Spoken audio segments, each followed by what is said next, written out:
Hey guys, welcome back. So today we want to talk about a classic military handgun, the Browning HiPower. The gun has been cloned or copied or made under license by multiple countries over the years, but FN a couple of years ago canceled the production of the very popular handgun, causing the gun community to kind of go into a tizzy, like you can't take that away, and then they started clamoring for Turkish clones and things like that. But FN had a plan. FN apparently was working on a refresh, a redesign of the classic Browning HiPower, something the gun really hadn't seen throughout its entire production run. Sure, they made various changes to the guns over the years in terms of production differences, but the basic operation of the gun really didn't change much over all those decades. And so FN reintroduced it, and we're going to talk about it today. In my hands, I have a Canadian-made gun for the Chinese market, and this is a World War II era Browning HiPower. It has a classic wooden stock, has the tangent rear sights, and the stock clips onto the gun like that, and the wooden stock now becomes a functional stock. The classic HiPower is a single action only handgun that has a manual safety on the left hand side. Later they would put ambi safeties on some of the models that were offered, but this is an absolute classic military handgun.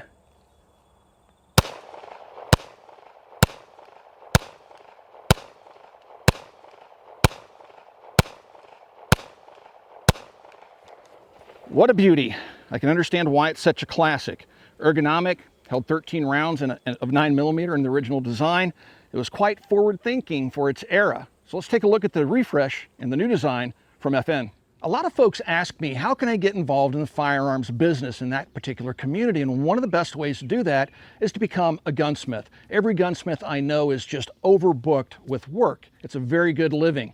And so if you would like to become a gunsmith, you need to go to a gunsmithing school or become an apprentice for an existing gunsmith. But Modern Gun School is an accredited college that also works with veterans in the GI Bill, where you can go and get a degree from accredited college in gunsmithing and then go out and start your own gunsmithing business, which I think is a really great option. Again, throughout my entire life, gunsmiths have always been able to earn a really good living, assuming they have a really strong work ethic. So please check out Modern Gun School. I do have a link in the video description below. So by the time the Browning HiPower went out of production, they had reached the Mark III variant, which is in this box here. And this is an example of the final production run of guns. You'll notice it has an ambi safety on it, has different polymer contoured grips, still has its external extractor on it. A very pretty gun, but it was known for a rather heavy trigger pull, and of course you still don't have a positive detent on the safety lever. The guns weren't very well suited for being carried, loaded, cocked and locked and ready to go, because that safety didn't have a positive detent on it. And that's where the Israeli style of carry for the Browning HiPower evolved from, was from these guns that really lacked a safe way to carry them loaded. Putting the hammer down on a loaded round in the chamber for some of the earlier guns would definitely be a no-go, because you could drop the gun, it would fire. So this is the last model that FN would make, and that's what set everybody into a tizzy, trying to get a HiPower, and people were going out and looking for them, trying to get them because they wanted to buy them before the prices skyrocketed, even though they've been in production for almost 90 years. But that left a hole in the market, and the Turks are great at cloning things. When I went to Turkey 6 or 7 years ago, I visited Girsan and Tisos, and I was able to look at an example of their HiPower clones, and I was really blown away. So was Ian from Recoil magazine. We were both there together, and we took a look at the pistols, and we told the Turks, you know, you need to import these because they're a nicely made product. So this is a Tisos Regent 9mm. It's no longer imported, I don't think. It went away just before the next gun I'm going to show you showed up on the market. Now, I know this is a Tisos, and Girsan just reintroduced a Browning HiPower clone, another Turkish company, and I've seen those for sale, and they're very modestly priced. So Springfield, when Browning pulled out of the market, I'm assuming Springfield saw an opportunity there, and they introduced their version of the Browning HiPower. And it would be a classic design. So they did make some changes to it. We'll talk a little bit about that later in the video, but some changes were made to it, but overall this is pretty much a straight up clone of the original design that Springfield brought to market for right around $700. Now, Springfield does say that this gun's 100% USA made. There's some that have speculated that TSOS is supplying the forgings that are being finally machined here. That's just rumor. I don't know. Springfield says it's 100% US made, and it does say US made on the markings of the gun. So this would be introduced by Springfield, and not much later, FN would one-up everybody and introduce a brand new redesigned Browning HiPower. It would come in that cardboard box, comes in a nice soft case. Inside you have the gun itself. It has black grips on it. It also shipped with these brown ones. And then it came with 2 magazines, a gun, and then of course the owner's manual and all that stuff. So this is the new FN HiPower, and there are a lot of changes to this gun, so much so I don't believe any of the components on this gun are actually compatible with the original design. FN made a lot of changes to it, and changes that I personally think are for the better. At first I was very reluctant to accept any changes to the classic HiPower, and I had kind of a very low expectation of this gun until I got my hands on it, and then my opinion of the gun changed considerably, and we're going to talk more about that in this video as well. Let's take the classic HiPower apart and take a look at how it works internally. Then we'll take the new HiPower apart and show you some of the more noticeable differences in terms of the design of the gun. So with the classic, you're going to want to make sure the weapon's empty. So I'm going to go ahead and drop that mag release out. I'm going to pull the slide slightly to the rear, check the chamber, nothing in the chamber. Left-hand side of the slide, you'll notice 2 cutouts. One is for the manual safety, and then the other is for disassembly. So pull the slide to the rear, put your safety up in that takedown notch. And now over here, by your index finger, you have a pin. You're going to push on this pin after you push up on the slide stop slide release. So you're going to push up till it stops, and you're going to push across that pin, and it'll pop right out. Now the slide is under spring pressure, so hold it. Release the tension by dropping the safety lever down, and the 2 halves will separate.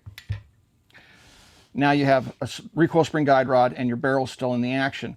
This is one area where the gun is not grunt proof, and it's how you can install this upside down and cause difficulty reassembling the weapon.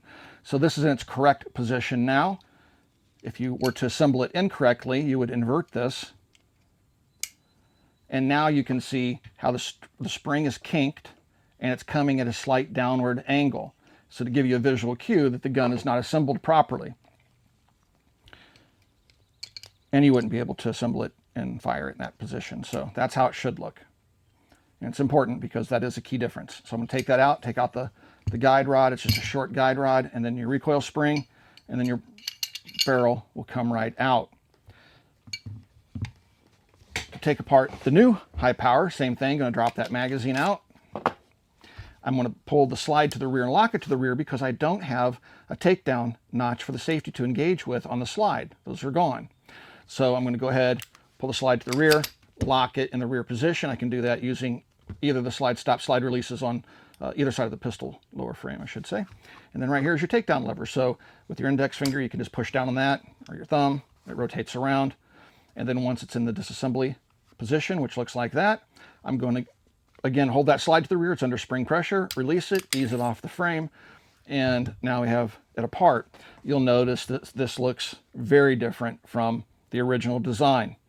Now you're not able to struggle with putting it back together because it only goes together one way. Take your recoil spring and plastic guide rod out, and then take the barrel out. You will notice that the 2 barrels are actually different in design. You'll notice this has the 2 original locking lugs on the top of the barrel, and we only have a locking surface in the front of the breech area here, right on top. And then the profiles are completely different. As far as we can tell, there are no parts commonality between the new gun and the original design. This gun relies on a cross pin to hold everything together, and this gun has that cross pin in there that connects the 2 slide stop slide releases, but no longer does that pin, hold the gun together for disassembly or reassembly. Now it's also interesting to note on the insides of the guns, if I try to get them lined up back here at the rear, you'll notice that it looks similar but very dissimilar. So if you start here, this is the sear that releases the hammer. There's a bar in the slide. When you pull the trigger, it'll push up here and push down over here, which will release the hammer. Same design on the new gun, it's just longer. The sear is actually longer. The frame rails are longer, and that's to accommodate the new takedown lever system. And then the magwell grip angles and stuff are slightly different because the magazines are no longer, or never were, the two magazines between the two different guns are not interchangeable. So they created a mag for the HiPower, the new HiPower, that's different than the original design. So that's pretty much the big key differences that you can see internally. But again, I do not believe any of the internal components are compatible between the two different designs. Put it back together, very easy to do. Put the slide on there. Pull it to the rear, lock it to the rear, rotate your disassembly lever back, and now you have the gun assembled. You can put the hammer down, you can thumb it or pinch it, but it does not have a magazine safety, so you don't have to put the magazine in it. For the original Browning design, you have to make sure that you get this lug in the correct position so everything lines up. Make sure that this is not cocked off to one side or the other, then it won't go together. Make sure it's pretty vertical. Slide everything back together, push that lever up into the takedown notch. Put your cross pin in there, push it through, release, and the gun's back together, but I'm pulling the trigger and the hammer's not falling because it has that internal magazine safety that so many people disliked. Put the magazine in, and now the hammer falls. So those are the biggest differences you can visually see internally between the two different designs. So here goes the very first magazine through the new FN HiPower. First thing you're going to notice, it's going to be a welcome change for most folks, is the fact that no longer are you limited to 13 rounds. The standard capacity for the new HiPower is 17 rounds with kind of a flush fit magazine. It has a base plate that extends. The checkering is nicely done. It's not overly done. The polymer grips, they have a nice feel to them. They are, I don't know, I wouldn't say they're overly aggressive, but it shouldn't really cause you any problems with carrying it against your skin or anything like that. It's not like really like super gritty or anything. And the grip angle is different. I have a nice deep grip on this gun. I'm going to go ahead and charge it up. And even with the deep grip, look where that hammer is. It's well away from, and I don't have very meaty hands, but my meat of my hand isn't riding up over the dovetail, and therefore the hammer is nowhere near my hand, this is a traditional spot where most people, especially people with real meaty hands, this is the area where they run into problems with the HiPower's ergonomics, is they get hammer bite. It pinches the skin between the hammer and the frame as the gun cycles. So let's see how that feels. And it's got nice big sights.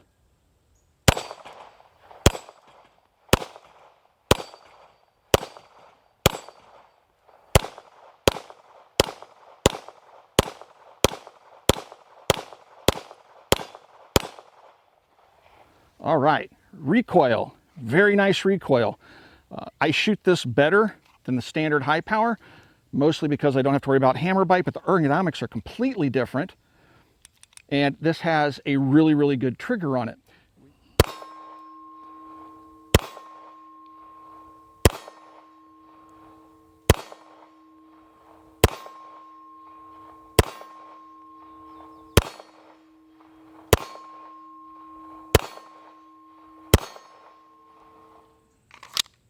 So the ergonomics on this gun are totally improved.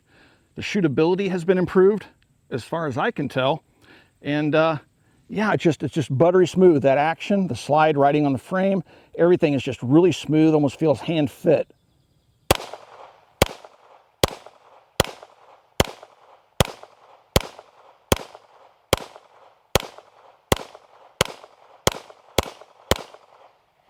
Yeah, definitely shoots flatter for me than the traditional HiPower design, so that ergonomic change is definitely working well. I know that they redesigned the recoil system. Perhaps that has something to do with it, but I really do like the fact also, instead of having just a tiny ejection port over on the right-hand side of the gun, now it's open, and this is where the gun locks right here. So it just has a larger area for that spent case to get out of, and in theory, reducing the likelihood of some sort of a malfunction. With that really positive safety, the click, the audible click, and the detent, which again is a little light for my tastes, but that would be enough for me to get a holster for this and carry it as a sidearm. Now, it does have a steel upper and lower, so you're not making use of polymers, not making use of aluminum. It's a pretty heavy gun, but it actually feels really good in the hand, does not feel heavy whatsoever, and it has a very natural point of aim. When you come up, those sights are just right there where they should be. So, yeah, definitely an improvement over the original design in terms of just shootability, and I would also say in terms of carryability. I don't want to go into any great detail about the original Browning HiPower, the military designation of that being a P35. They would be manufactured under various names over the years by various companies throughout the globe. So I don't want to spend a whole lot of time going over the features of it. Most of you watching this video are probably familiar with the Browning HiPower, but the SA-35 from Springfield sticks to the original design, and it made just a few changes that I think were welcomed, but it omitted one that I find curious because I think it would be beneficial for this gun to have that. So we have traditional ergonomics. This has checkered walnut grips on it. It has all the controls on the left-hand side. It is a very traditional pistol, with including the external extractor. Before you guys bring it up, yes, I understand that certain manufacturers did offer HiPowers like this Canadian HiPower that had internal extractors, but this external extractor is by far the most common design of the HiPower. Has the standard small ejection port. The profile of this gun, I would imagine most of the parts are compatible with either original Browning gun, FN gun, or many of the clones. But where they did make a couple of changes, one is just in the hammer, which is something that obviously can be easily replaced. But this hammer, they moved that spurred ball up a little bit to try to reduce slide bite. On me, it helps a little bit, but with Jason, he has meatier hands than me. He's not slide bite, I'm sorry, he was getting hammer bite. So for some folks, that's going to work. Others, it's not, but that's one of the changes they made. Over here, they made a change to the safety on the gun. And, a traditional safety would be a very shallow, almost flush safety that you would see right here. And it's just not very positive. It just kind of slides back and forth, no detent.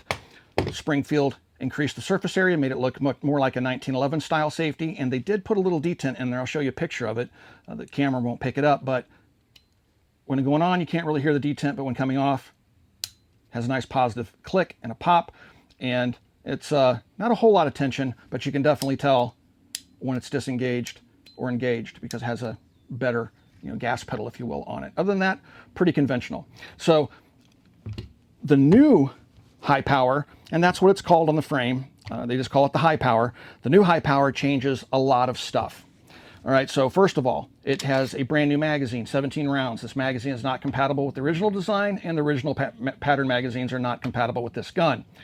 But the 17 rounds plus one in the chamber is a very welcome change. The ergonomics on the pistol grip have changed considerably.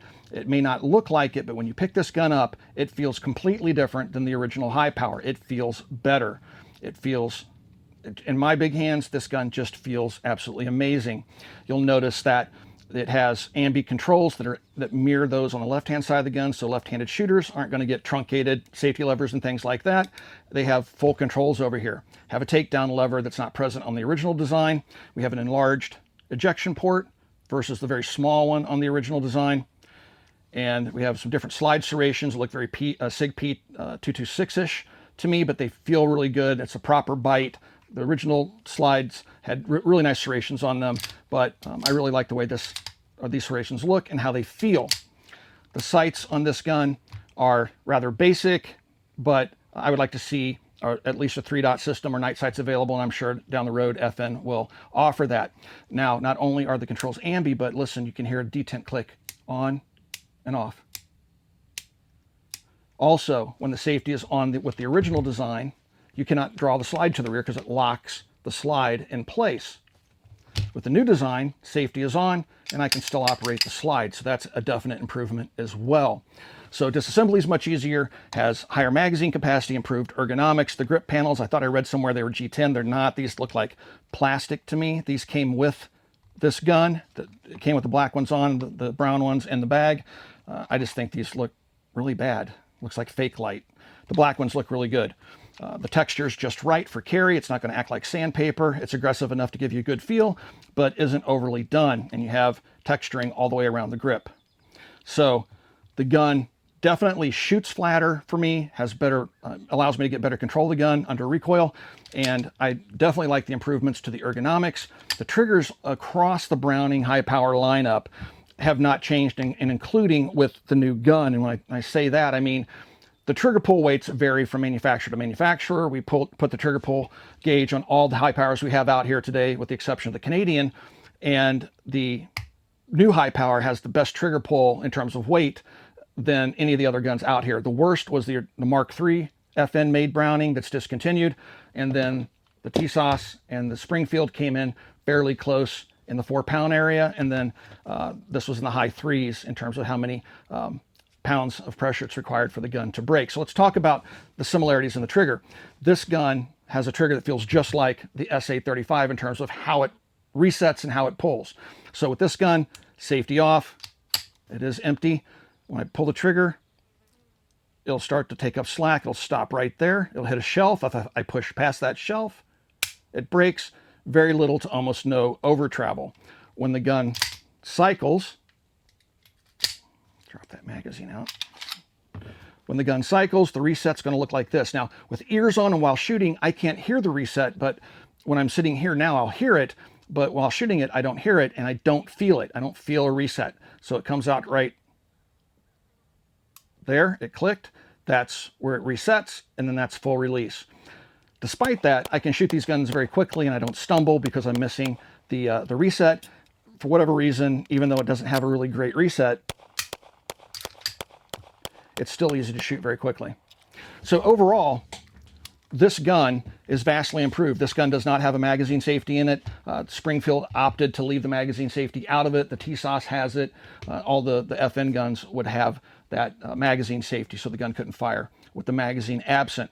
Now, the one thing that really kind of shocked me about the SA gun, because of how simple and elegant the firing pin safety is on the new FN gun, it would have been very easy to do something similar to the SA35, but Springfield didn't do that.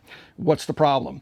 Well, this gun, I can get the firing pin to move. I can take the tip of a bullet, and I can push it and get that thing to protrude all the way past the face. There's nothing preventing the gun from firing. If it's dropped, the inertia of that firing pin can hit the primer and cause it to go off. If the sear should break on this and the hammer would fall, that could ignite the primer and cause the gun to go off. So this gun is no more drop safe than the original military Brownings that have been around for 82 plus years. That's been changed with this gun. This gun has a firing pin safety. So it still uses the same trigger bar. When you pull the trigger, it pushes up on a bar over here and pushes down on the sear back here, just like the original design. But when that trigger bar is at rest under spring pressure and pushed up, when you're not pulling the trigger, it's blocking the travel of the firing pin. So it has an internal firing pin safety. When you start to pull this trigger, it starts to push up on that bar. The trigger bar pushes down, frees up the firing pin, hits the sear, releases the hammer. Vast improvement in terms of safety with the new design. So this handgun, the new one, you're looking at, $13.99 or so for these if you can find them for sale, which is, I believe, full MSRP. The new SA35 from Springfield has a much more attractive price point of around $700. And then some of the Turkish clones, I know Gerson's starting to bring one in now that's even more affordable than the SA35. The TSOS guns dried up on the market and they're commanding ridiculously high prices. So is this thing worth almost double the price of the original Springfield design? I think so, yes, because if I'm looking at this as a carry gun, this has the features that I like.